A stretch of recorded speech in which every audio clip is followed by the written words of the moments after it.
मराठवाड्यामध्ये पावसाने अक्षरशः थैमान घातलं आणि खरीपाचं जे पीक होतं ज्याच्यावरती अनेक शेतकऱ्यांनी जी आहे ती आपली स्वप्न पाहिलेली होती ती स्वप्न अगदी क्षणात नाहीशी झाली आहेत। मराठवाड्यातला प्रत्येक जो शेतकरी आहे तो व्यथित झाला आहे, हताश झाला आहे, नाराज झाला आहे। सध्या आपण भूम तालुक्यातील पखरूड या गावातल्या परिसरामध्ये आलेलो आहोत आणि इथली शेती आपण बघू शकतोय की सोयाबीनच्या पिकासह इथली माती सुद्धा वाहून गेलेली आहे। आपण सध्या बघू शकतोय की हे विदारक चित्र जे आहे ते सध्या मराठवाड्यातला इथला शेतकरी जो आहे तो अनुभवत आहे।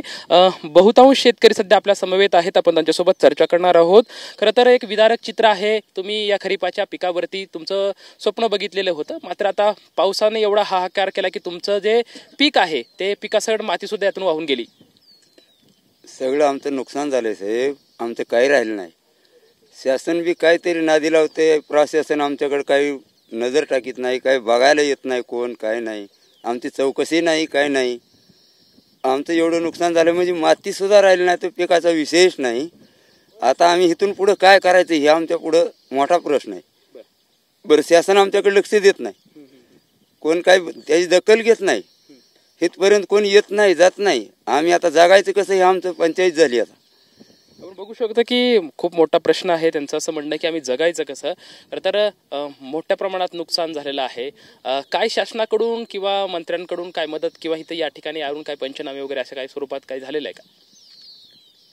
कुठला पंचनामा नाही, तलाठी नाही, स्थानिक आमदार नाही, कोणी अजूनपर्यंत कोणी पाहायला आलेलं नाही।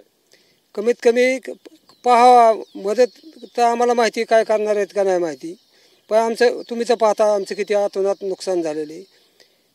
आम्ही काय विनाकारण लोक आत्महत्या त्याच्यामुळेच करतात।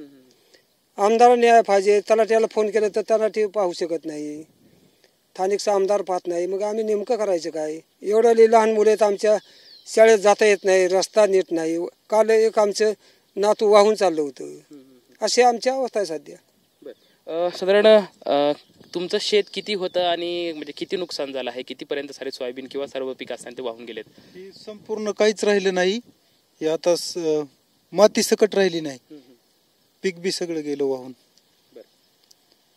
काय आता शासनाकडून तुम्हाला काय अपेक्षा किंवा प्रशासनाकडून? प्रशासनाकडून ह्याचा पंचनामा ही सध्या करायला अजून कोणी याय नाही। तलाट्याला फोन लावले तर ती म्हणतात आम्हाला भूमला जायचे आणि इकडं यायला पण त्यांनी दुर्लक्ष करतात। तुमच्या माध्यमातून तरी त्यांना एवढं म्हणजे पंचनामे ही करून तरी मदत काहीतरी शासनाने करावी। आणखी काही या ठिकाणी शेतकरी आहेत, आपण त्यांच्यासोबत चर्चा करणार आहोत। आपण बघू शकतो की या पखरूडच्या परिसरात खरं तर या आजूबाजूला म्हणजे कुठलीही नदी नाही, काही नदी क्षेत्राच्या ठिकाणी मोठ्या प्रमाणात नुकसान झालं आहे। मात्र पावसाचा एवढाच हाहाकार होता की अक्षरशः म्हणजे जी माती आहे ती वाहून गेलेली आहे। म्हणजे कुठल्याही नदीला आजूबाजूच्या पूर्ण आला सुद्धा पाऊस एवढा होता की सारी वाहून गेलेली आहे। काय आता तुम्हाला प्रशासनाकडून किंवा शासनाकडून काय मागणी आहे तुमची?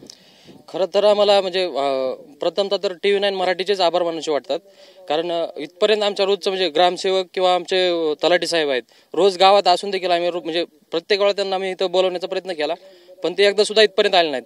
तुम्हाला एकदा बोलून तुम्ही इथपर्यंत आलात, तुम्ही बघितलंय, आणि आमच्या सगळे लहान मुलं पण आहेत सगळे इथपर्यंत, म्हणजे ज्यांना जाता येत नाही। खरं तर त्यांनी म्हणजे दखल घ्यायला पाहिजे होती। आम्ही 4 वेळा त्यांना फोन करून बोलवण्याचा प्रयत्न केला, 4 दिवस झालं ते इथपर्यंत आले नाहीत। आणि तसं तुम्हाला तर बघितलं, तुम्हाला सुद्धा येण्यासाठी इथपर्यंत रस्ता नव्हता, तर इथे ही रोजचे लोक आहेत रोज जाण्या येण्यासाठी, तर त्यांचंही म्हणजे प्रशासनाने थोडं लक्ष द्यावं आणि याचं थोडी दखल घेऊन मला वाटतं त्यांनी करायला पाहिजे। खरं तर या ठिकाणी महिला पण उपस्थित आहेत। मोठ्या प्रमाणात नुकसान झालं आहे। आगामी आता सण म्हणजे नवरात्र आहे, दिवाळी तोंडावरती आले आहेत आणि खरीपाचा म्हणजे तोंडामध्ये आलेला घास अक्षरशः निसर्गाने हिरावून घेतलाय। या सर्व गोष्टींकडे तुम्ही कसं बघताय? काय नेमकं तुमचं आर्थिक गणित कोलमडलंय? आमचं सारं धुवून गेलेलं आहे, आम्ही काय खावावा, कसं राहावा काय कळाना गेले। 2-3 एकर रानात काहीच राहिलं नाही, सारी माती धुवून गेलेली। आता दिवाळीची पंचायत पडली, आम्हाला जाता येता सुद्धा येत नाही, रस्ता नाही, काही नाही।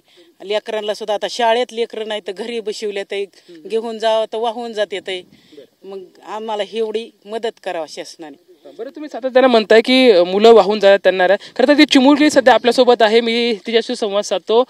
खरं तर खूप मोठ्या प्रमाणात पाऊस पडला होता, तुला शाळेत जाता येत नाही, एवढा मोठा पाऊस आणि तुला हे होतं, काय नेमकी अडचण तुला येत होती? काय काय झालं म्हणजे काय सध्या परिस्थिती या ठिकाणी? रस्ताच नाही इथं, मग जाताना चिखलाने समजा हे होतंय, पाणी असल्यावर पण खूप हे होत. बरं, मग तू आज पण शाळेत नाहीस गेली? नाही, काय काय कारण काय होतं आज न शाळेत जाण्याचं? सकाळीच पाऊस होता, पूर आलता. ज्या वेळेस मोठ्या प्रमाणात पाऊस होता, पाणी घरात हे केलं तर दप्तर वगैरे तुझं सारा पूर्ण भिजलेलं होतं. काय कशी परिस्थिती, तू वाहून चाललेली होती, ते काय काय नेमकं घडलं होतं त्या दिवशी? त्या दिवशी माझे आजोबा वाहून गेलते, पप्पा आले तेवढ्यात आणि मग मला हे केलं, वाचवलं. आपण बघू शकतो किती विदारक चित्र आहे. खरं तर या चिमुकलीला शाळेत जायचं होतं आणि अशा परिस्थितीमध्ये म्हणजे अक्षरशः खरं तर वाहून जात असतानाही देव बलोत्तर म्हणून ती वाचलेली आहे. मावशी, खूप भयान परिस्थिती आहे. आपण बघू शकतोय की काय तुमचं किती नुकसान झालेलं आहे, कशी परिस्थिती तुमच्याकडे? हे काय इथून जाताच येत नाही, असं हातपाय सुचते, ते चिखलातून चाललं तर कसलंच रस्त्याने जाताच येत नाही. दुखणी आली तरी इथंच बसा लागते गोळी खाऊन. आपण बघू शकता खरं तर ह्या शेतकऱ्यांच्या व्यथा आहेत.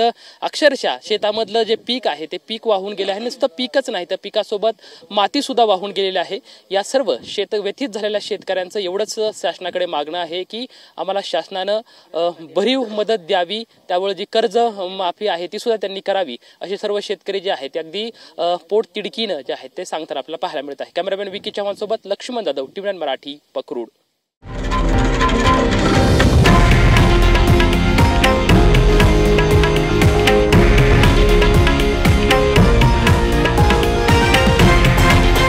हे आहे देशातील नंबर 1 न्यूज नेटवर्क आणि आपण पाहत आहात TV9 मराठी, एकमेव.